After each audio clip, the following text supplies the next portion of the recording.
The purpose of Wealth Talk is to educate, inform, and hopefully entertain you on the subject of building your wealth. WealthBuilders recommends you should always take independent financial, tax, or legal advice before making any decisions around your finances. Welcome to episode 87 of Wealth Talk. My name's Christian Rodwell, the Membership Director for WealthBuilders, and I'm joined today by our founder, Mr. Kevin Whelan. Hi, Kevin. Hello, Chris, and welcome back to these rainy shores from your sunny escape in the Canary Islands. Yes, cut short, but still an enjoyable week in the sun nonetheless. So good to be back in the hot seat again with you, Kevin. And last week, we were talking to Russ Hayworth, and we were talking about the aspects of going into business with your family. And, we had some great feedback on that. And we're carrying on the theme this week and actually now looking at the role of financial literacy with the younger generation. So it's specifically teaching entrepreneurship and understanding of money in schools. Yeah, it's a subject very close to my heart, Chris. And as you know, financial literacy, or it's has a multitude of sins, that one, doesn't it? It kind of means people understanding more about the subject, not just of finance, but of wealth, of understanding, how you can position money and all the freedoms that go with that from a very early age. And that's a big and a daunting task, and no wonder it's not on the curriculum. However, the school curriculum has really been predicated on old traditions of, studying hard on your own, getting a good job, and assuming that people will stay in that employment for a very long time. And we're passionate about people adding value and creating entrepreneurial skills and playing on teams as opposed to seeing themselves in jobs. And I think the two guests that we have today share those values, don't they? They do, yes. Both of them come from a teaching background. And it's interesting, I was just listening to the radio this morning, Kevin, obviously, kind of in the second wave, in and out of the second wave at the moment, and, talking about online learning, which has just rapidly had to accelerate. It's been forced to, really take hold this year, and just questioning how does that work? Because people learn differently, and obviously the lack of connection, which is another fundamental aspect of what we talk about at Wealth Builders. Just sitting at home learning from a computer is a very different experience for kids, but one perhaps that they're going to have to start getting used to. Yeah, I think the online learning has been a feature of what's been happening in COVID, and certainly with the use of technology. And of course, it's more relevant now for parents to be aware of what their kids are doing online, and to be part of that educational choice, rather than sort of, see that they're on something and trust that they're doing the right thing. And I think increasingly older generation are becoming disenfranchised from the technology, and therein is a challenge. Money's often a taboo subject across the divide of different generations, isn't it, Chris? I think both of the guests today kind of reference that point, and I can say certainly from my own viewpoint, money was never really talked about. It was never really discussed. It was certainly never inclusive. And I think probably what we're trying to do by introducing the subject and getting it debated is to try and suggest that keeping it in the family, having discussions with kids, not at a high level, not to try and bore them, but to try and engage them in small parts of their overall wealth of the family. And we'll talk about that over probably, Chris, a series of episodes, I think. It seems like it's got traction, the whole idea.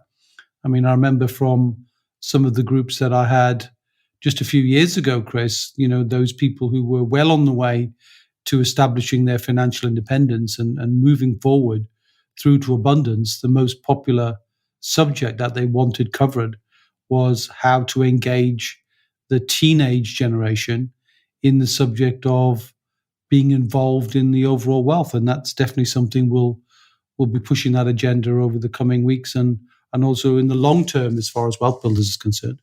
So kicking off our series of conversations now with Dan Britton. And Dan has written a series of books called Financial Fairy Tales. So we'll hear from Dan first, and then we'll hear from one of our new members who has recently joined the 7 Steps to Wealth program. That's Neil Moggan. And Neil will share some of the ideas that he's had around this subject. So let's head on over to those conversations right now. Dan, welcome to Wealth Talk today. Hi, lovely to be here. Good to have you on, Dan. Long-time friend of Wealth Builders. So you understand our 7-pillar concept, and it's going to be very enjoyable speaking to you today and finding out exactly what are the financial fairy tales, Dan. So why don't we begin there? Cool. Yeah. Well, lovely to be here, Chris. So the financial fairy tales was an idea I had to teach younger children important money ideas and concepts. Typically around the kind of 5 to 8 years old.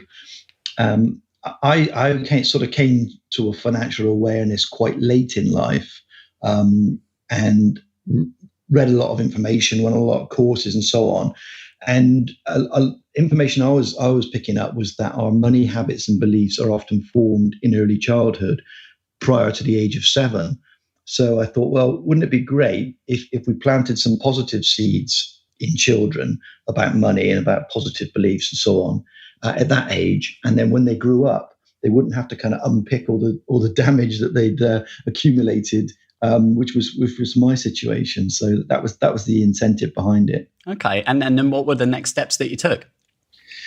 Well, the kind of story, I was working a lot in primary schools. I was doing some consultancy work, training teachers, a lot around IT systems and so on, completely unrelated. But they knew that I was interested in money and I had a banking background.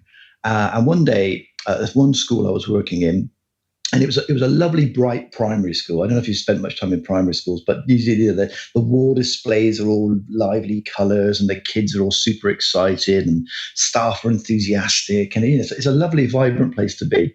And they said, "Oh, you'll enjoy it. Tomorrow we've got a money talk. A guy's going to come in and talk to the kids about money."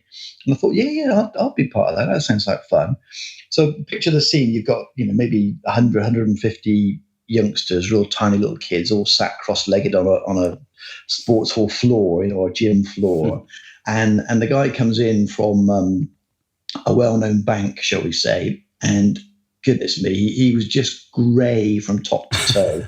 You know what I mean? He was just a picture of greyness. He reminded me of Mr. Bean, only not funny, And his talk was just dire. He just lectured these kids for about 2 hours about dividends and bonds and saving for your own funeral was one topic. And these poor little shiny kids were sat there, practically with tears in their eyes after 2 hours, and then they all got off a pen and a furry little gonk to take as a souvenir, and that was the basis of their money talk. And it just planted a seed in me, and how awful it was, but secondly, surely there's a better way to teach, particularly younger kids, about money. So on my drive home, I had sort of an hour or so stuck on the M6 going north, and I thought, I wonder if there's a way to kind of get involved with a bit of creativity, get some right brain thinking, imagination going for these kids, and the sort of seed of a story, kind of like a modern day Jack and the Beanstalk type thing was planted. So I went home and I just kind of scribbled something down, and thought not much more of it. Went back to that school the next day, and they were sort of joking in the staff room, saying, "Gosh, what did you think of that money day?" And I was trying to be a little bit diplomatic because they may have enjoyed it. I don't know what they were used to, but I kind of broke down. I thought, well, that was pretty dire. And they said, "Well, how would you go about it? What would you do differently?" And I said, "Well, funny you should mention that. Here's one I prepared earlier." So I kind of told them about this story, and they thought it was great. So I did an impromptu assembly with these kids. And I think, they must have been a bit doubtful, thinking, "Oh gosh, another money talk." But I read the story, and then it seemed to go down a lot better. So that was the genesis of it. And then from that, I looked into publishing as a book. I spoke to numerous publishers and agents and went down that route. But in the end, I sort of self-published just because I wanted to get them out there and see what would happen. So to date, there are 5 stories, 5-story books, and also some learning activities for schools, and a teacher pack as well that it was helpful to bridge the gap between where the books were and actually giving something that teachers could tangibly use in the classroom as well. How easy has it been to obviously, have those conversations with the schools, and how have they, embraced the financial fairy tales? Because I know you are working with schools on this, aren't you? Yeah, but the funny thing with the financial education curriculum, I think it was 2014, around about that time. So there was a big push to get financial education on the curriculum in particularly in secondary schools, but also spilling over into primary. And Martin Lewis, the money saving guy on TV and so on, he was spearheading a campaign, and there was online petitions that you could sign, and it eventually evolved into a parliamentary group that would investigate this. And I was fortunate enough to be invited to contribute to that, to give evidence to it. And, eventually we came up with a policy, and financial education was going to be mandatory in schools from 2014. So there were high fives all around. Everybody thought the deal was done, and it was great. But sadly, since then, not a great deal has really happened. In many cases, in some cases, some schools do a good job, and I think that's down to the motivation of the teachers, individual teachers, or the head teacher seeing that as a priority. But unfortunately, in many other cases, financial education is just given lip service to, or completely ignored, because it's supposed to be mandatory, but it's not actually enforced on the curriculum. So it might be hidden in a little bit of the maths curriculum somewhere, working out percentages, or they might do 1 hour on it within the PSHE, in between sex, drugs, and rock and roll. So it's been disappointing in the way that it was taking up, to be honest, in terms of the whole financial education.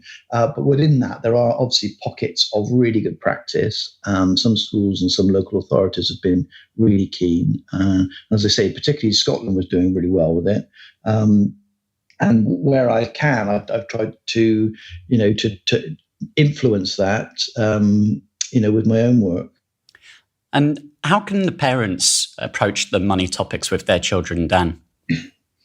Yeah, I mean, it's important because if you think if it's not being done in schools, particularly not universally in schools, then who is going to teach kids about money? And I think parents do have a big role to play.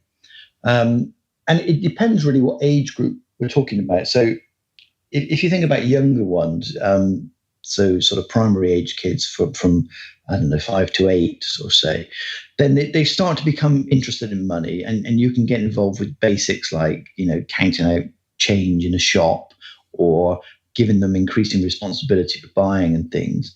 And then all teenagers are interested in mobile phones and cars and things like that. So you can hook it on to something that they're interested in, rather than lecturing a 13-year-old about, ways to buy a house, which they might not be relevant to them for, years and years.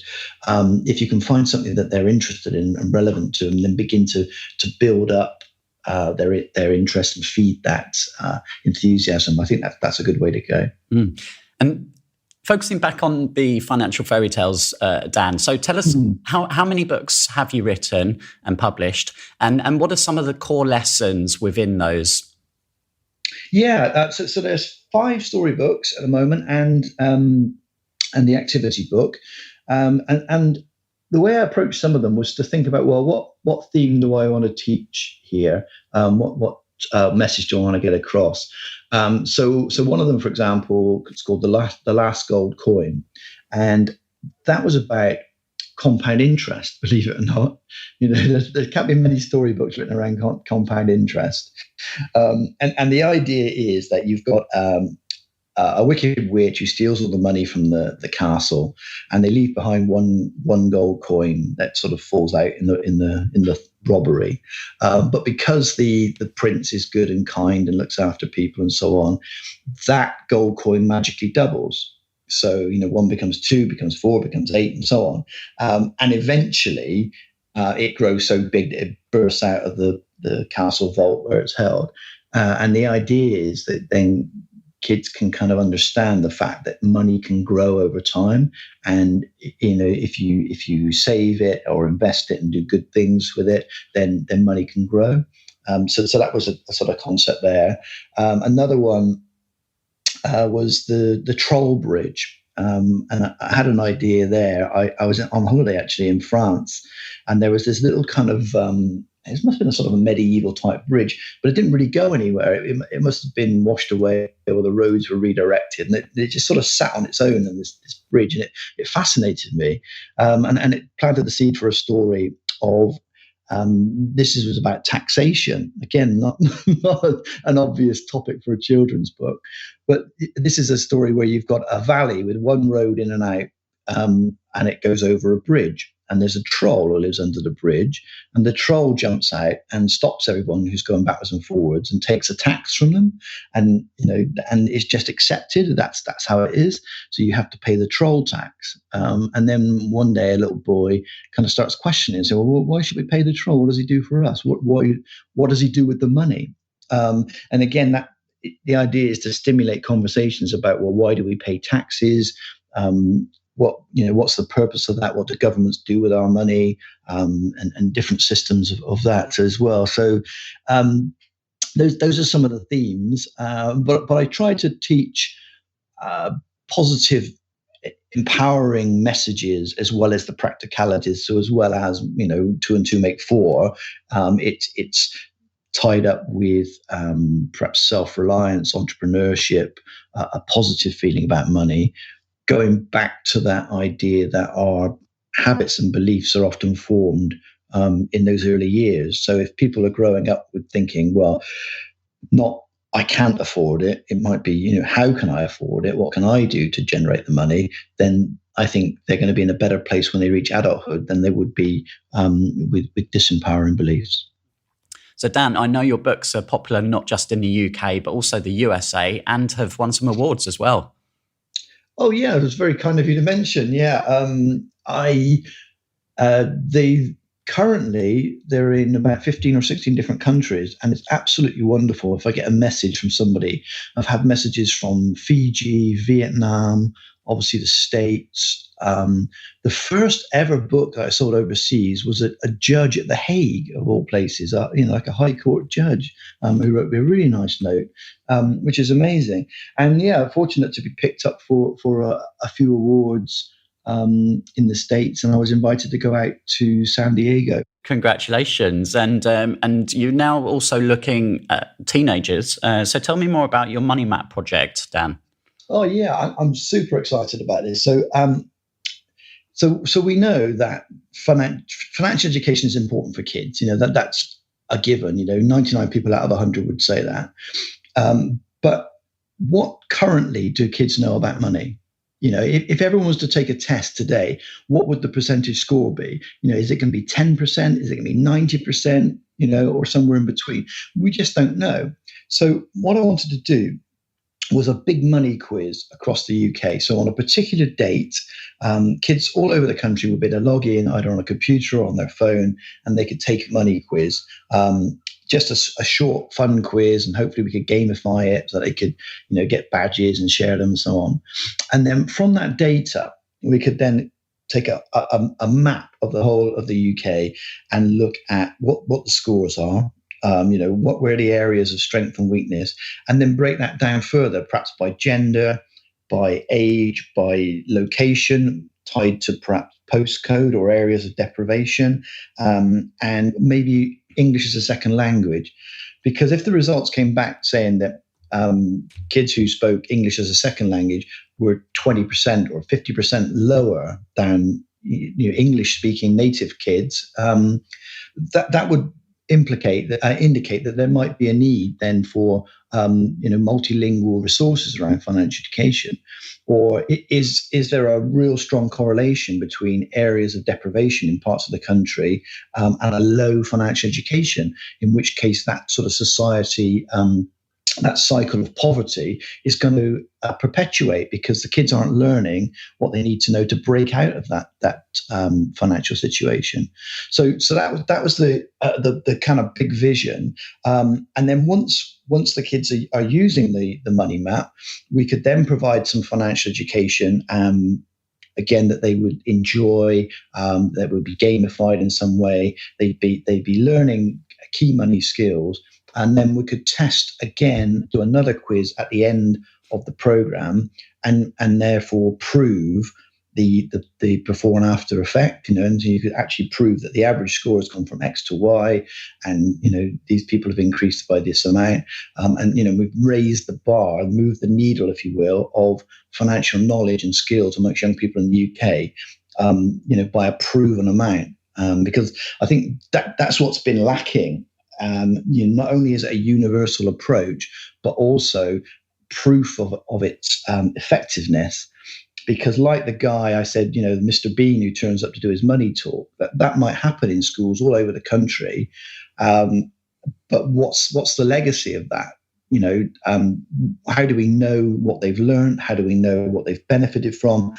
How are we going to know that it's not going to go straight out of their minds as soon as they leave that classroom? So, I was really keen on making something that's going to prove the effectiveness. And where do you see the role of kind of the entrepreneurs in this movement, Dan? Because it seems like, what we're talking about here is really a shift within, young adults and children here, from that typical employee mindset of, work hard, get good grades, and work your way up the ladder, now to, an entrepreneurial mindset, because jobs that are popular today just didn't exist 5 years ago in many cases, and the speed of technology as well is advancing, and children now obviously are, as you mentioned earlier, kind of obsessed with mobile phones at younger and younger ages. So how is, as I said, the role of the entrepreneur placed within this movement, do you think? Well, most definitely. I think I use my dad as an example quite often. I mean, he left school at 15, went to work for a big company, stayed there all his life, took early retirement, got a pension, happily ever after, and that was his model of the world. But that's like ancient history now. Young people today, as you say, jobs that are existing now probably weren't existing 5 years ago, and jobs that the kids who are in school now will be doing in 5 years, we probably don't even know about. They might be AI technicians or, kind of moon landing specialists. Who knows what they're going to be doing? So we don't know that. So I think as part of the financial education, having entrepreneurial mindset, just be able to perhaps combine having a job, but also looking at other opportunities, whether it's, to create wealth through business or through investments, or just being open to other possibilities, or being able to shift probably throughout their careers. They'll go through states of employment, self-employment, portfolio type working. So, I think it's our duty as educators to prepare young people for the workplace that they will find themselves in, but to have that kind of growth mindset and that flexibility to be able to adapt and thrive, and it's not just in competition, in inverted commas, with people in the UK, because we're going to be competing on a global scale. The internet has leveled the playing field.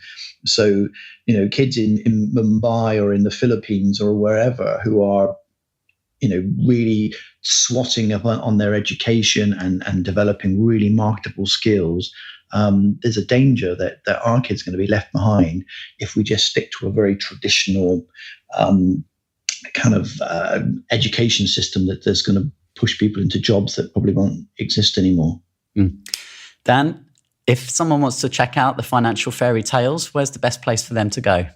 Yeah, it'd be great. So it's thefinancialfairytales.com is the website there. that would be fantastic. And if anybody's interested in the Money Map project, that's in early development, but I'd love to hear from some potential partners or people who are interested. And you can find out more about that on fearlessfinance.org. Excellent. Dan, thanks so much for sharing with us today, doing great things. And I know there's obviously many more ideas and stories in the pipeline. So we look forward to seeing those in the future. Thank you, Chris. Lovely to talk to you. Neil, very warm welcome to WealthTalk today. Hi, everyone. Thanks for having me. Nice to see you, Christian. So, Neil, you have just very recently joined our 7 Steps to Wealth program, and Kevin and myself were really, really keen to get you on board because you reached out to us, actually, I think perhaps after listening to some podcast episodes, and we really want to hear your story, Neil, as to, why you reached out and now how we've come to collaborate and begin working together. Okay. So my journey started back at the start of lockdown, really. Had a lot more time on my hands. I'm a teacher, and obviously I was still going into school to help on a couple of days a week. But the main thing was thinking about kind of my family's financial future. The last recession hit kind of 2008, and teaching salaries never really recovered from that. So I was looking like things are all right at the moment, but I wanted to kind of protect the family and over the next kind of 10, 15 years, really, and give ourselves more financial freedom. So I did what everyone does and reads Rich Dad, Poor Dad. And then I was doing some searching on the internet and came across Kevin's book, Seven Pillars of Wealth. And that really struck home, actually. That was a really, really great kind of guide and kind of started to give me a bit of a plan of what I could do potentially. And then I created my business from there and started looking at our family's financial situation. Great. And it's only been a couple of weeks, but how are you finding the program so far? I'm absolutely loving it. I'm really enjoying it, finding a lot of value from it. Like in the last couple of weeks, done the Wealth Dynamics test and found that really useful. And my wife's done it, and that's really interesting as well. And just you can start to see a pathway to achieving financial independence. At the start, it seemed pretty far off. And then when Kevin was talking, and yourself were talking about 5 to 7 years, you think, really? And I've given myself a challenge of 11 years to do it. But like the more I've got into the course, the more you can see that being a realistic goal. Yeah.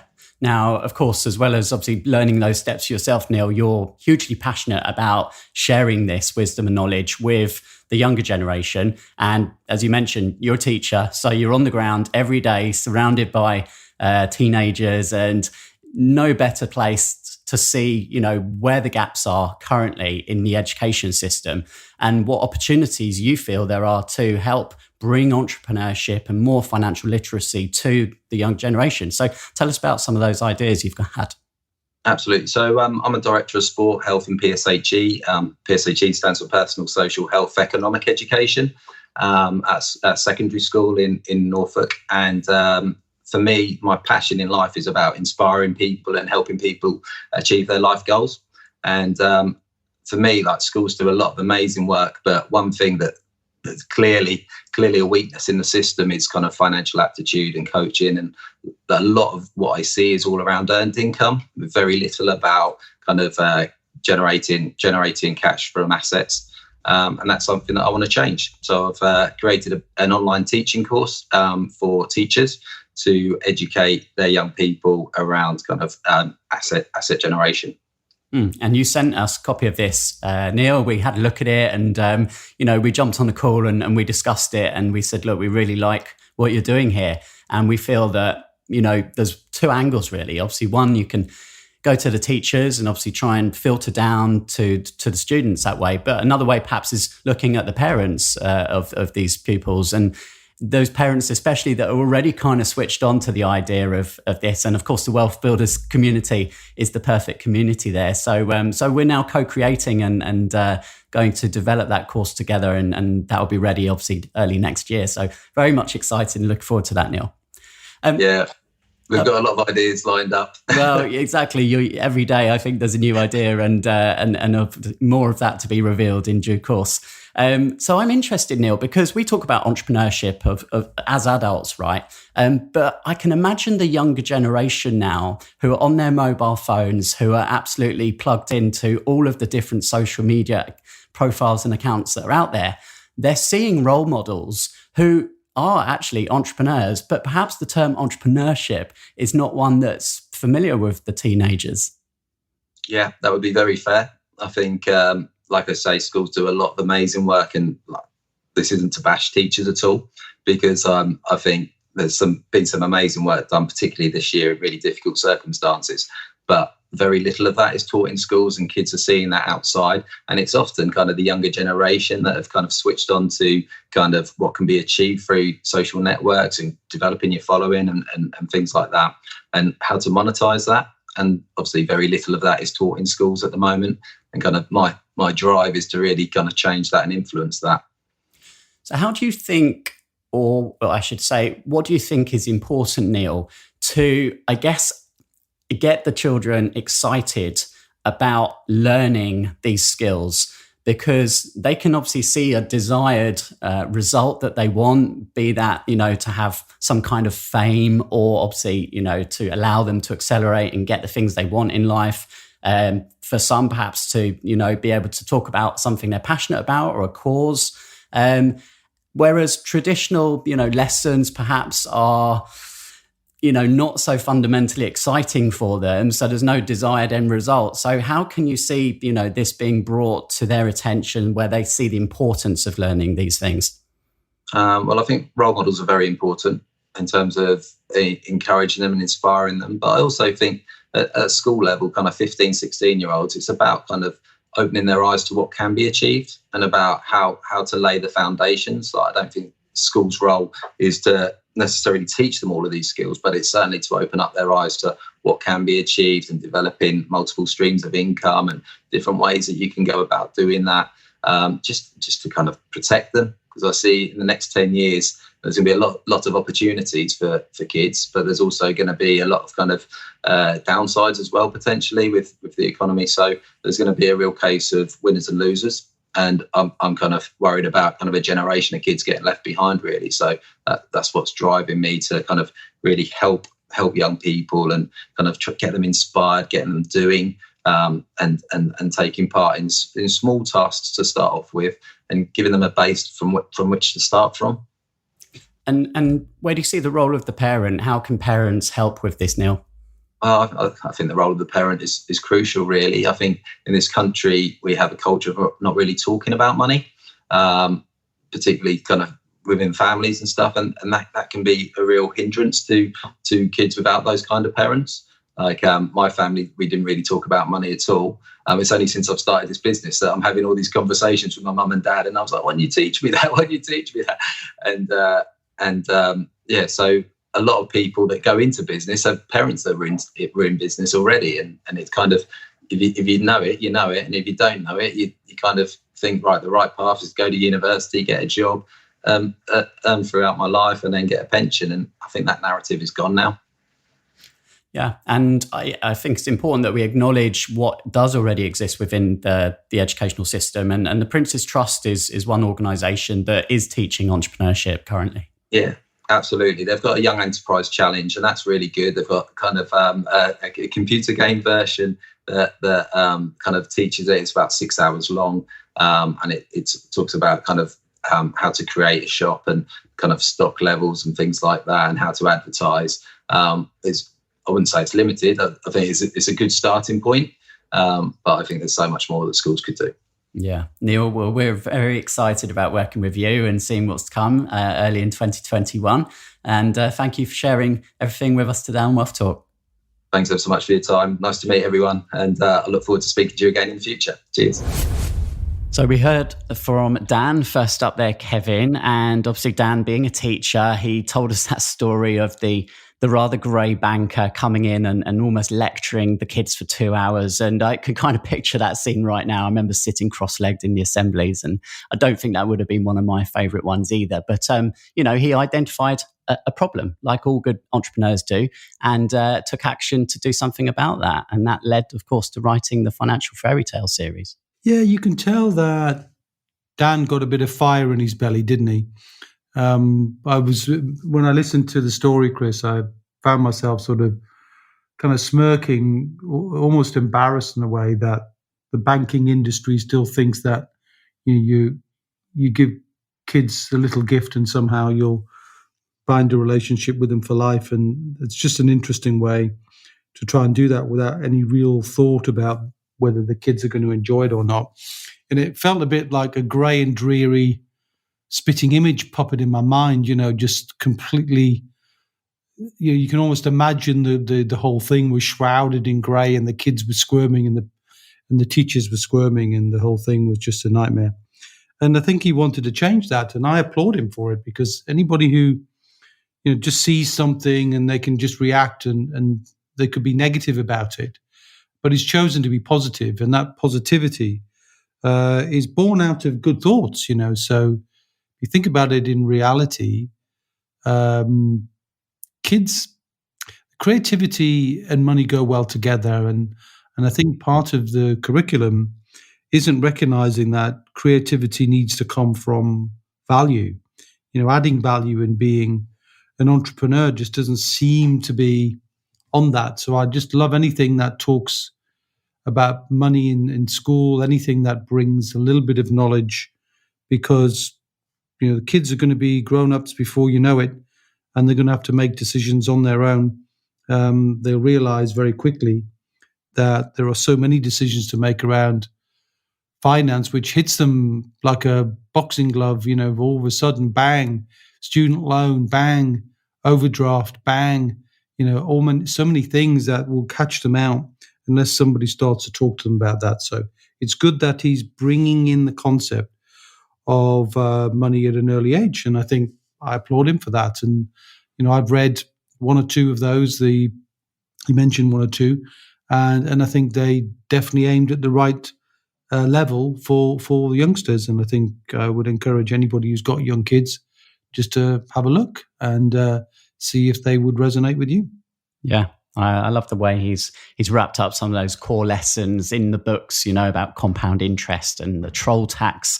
Actually reminds me one of your quotes, Kevin, you can't save your way to wealth. And in one of the early workshops that we did a few years back together, we played a little game, if you remember, and it's two groups, and one group trying to save your way and see how much you can make, and the other to think entrepreneurially and see the difference there. And it's these fun little things that certainly can be introduced at an early age, and those things will stick in the memory of children, I'm sure. Yeah, exactly. And I think it's going to be interesting because our second guest, we know we're talking also about creating a game, aren't we? So that it can engage kids as well to enjoy the process and to absorb the lessons.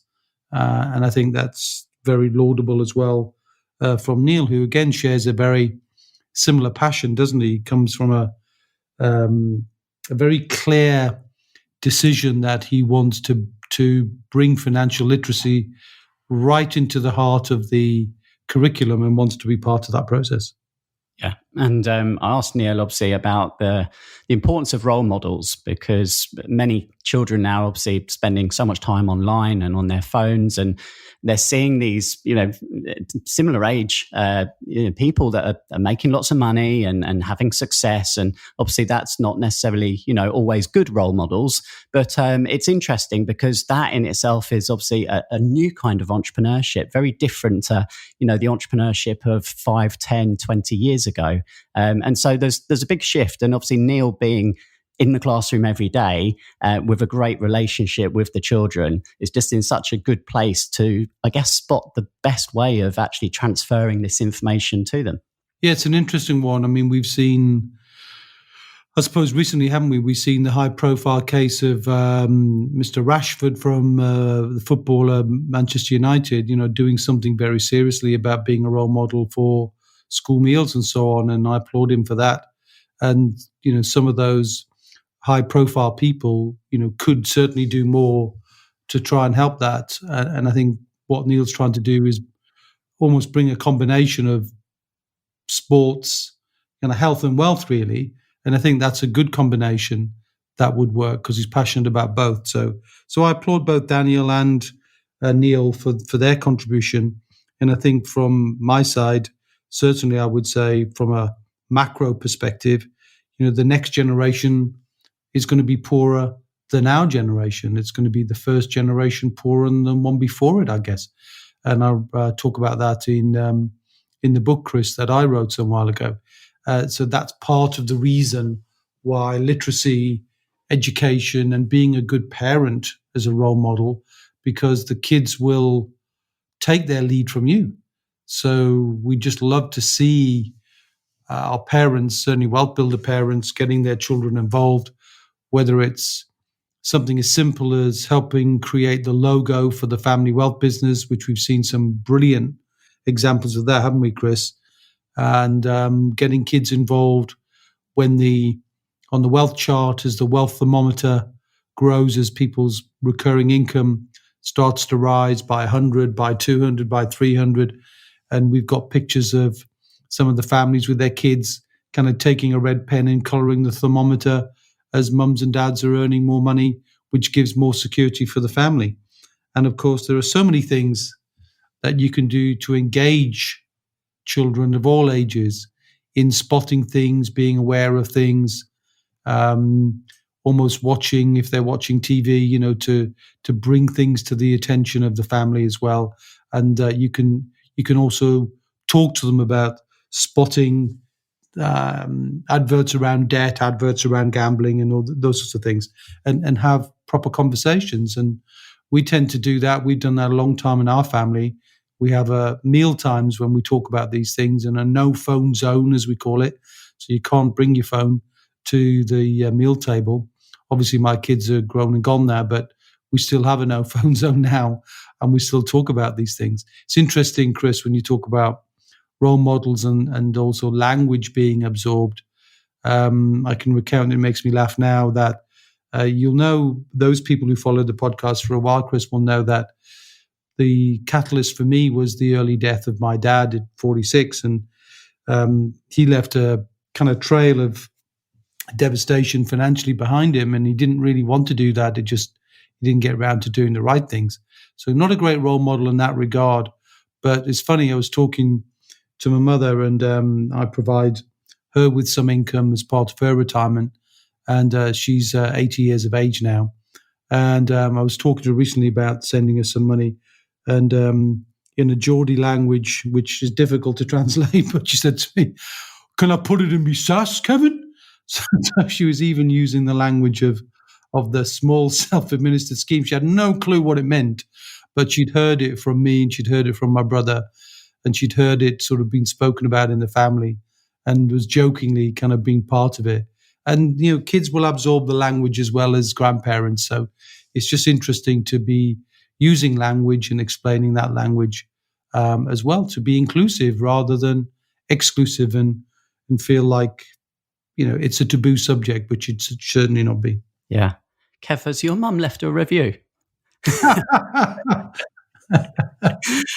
My mum couldn't go online if you let her. There's no possibility of that at all. But thankfully, we have had a couple of new reviews, Kevin. So before we wrap up today, let me squeeze these in, because we really do appreciate, of course, everyone leaving the reviews. And we're really actually getting quite close to having 100 reviews on Trustpilot, Kevin. So if we could push hard and ask all our listeners for a little Christmas present, that would be amazing if we could hit that target by Christmas. But let me read out. Mr. Scott said, "Great content, knowledge sharing. There's a lot of great content and sharing of invaluable knowledge on the podcast, as well as tips and valuable information. When I heard about it initially, I was unsure as to whether this would be something I'd enjoy, but I was pleasantly surprised and have really enjoyed listening to Wealth Builders podcast. Highly recommend this to anyone." So thank you, Mr. Scott. And Jeff. So Jeff is one of our founder members, and Jeff has said, for 10 years, my wife and I had been progressing slowly with building our wealth and looking at how we could become financially independent and be able to look forward to a financially secure retirement. Finding WealthBuilders a couple of years ago has dramatically transformed our thinking, made us focus, made us plan, made us target results, and given us the push we needed. The results have been or will be life-changing for us. WealthBuilders are essentially educators and mentors, and they do this exceptionally well within all aspects of wealth. And actually goes on to say thanks to Paul Brooks, who's been especially helpful in setting up their SSAS strategy, and to their coach, their wealth coach, Carol. So they've embraced everything that we teach, and both Jeff and Stephanie, I know, have made some great results, and only greater results to come, I'm sure. Well, it's interesting, isn't it, when you hear a great review like that, and you can see already that there's a community there, there's an ecosystem there. And, you talked about Paul, talked about Carol, talked about you, talked about me, talked about the community. And this is essentially, an important thing when you think about your children, because we're all part of a community which is really designed to help the kids, whether it's the teachers, and hats off to Neil and for Dan for trying to influence that, you as a parent, and trying to deliberately and conscientiously be inclusive of your kids. And I think for us as well, Chris, we want to bring more interesting ways for that knowledge share to be transferred to kids, including materials that we will create. And you heard us mention some co-created work with Neil, who approached us and said, I think you could really help us, and we agreed.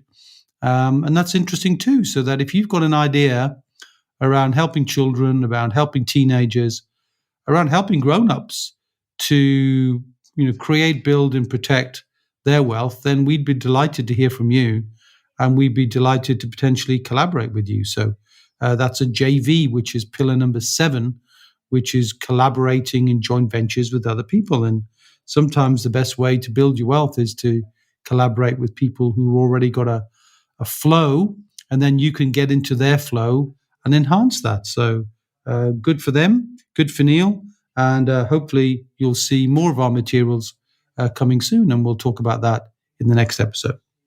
Indeed. Thanks, Dan, and thanks, Neil, for your contributions on this week's episode. Thank you all for listening, and thank you, Kevin. We'll catch up next week. Until then, Chris, see ya. We hope you enjoyed today's episode.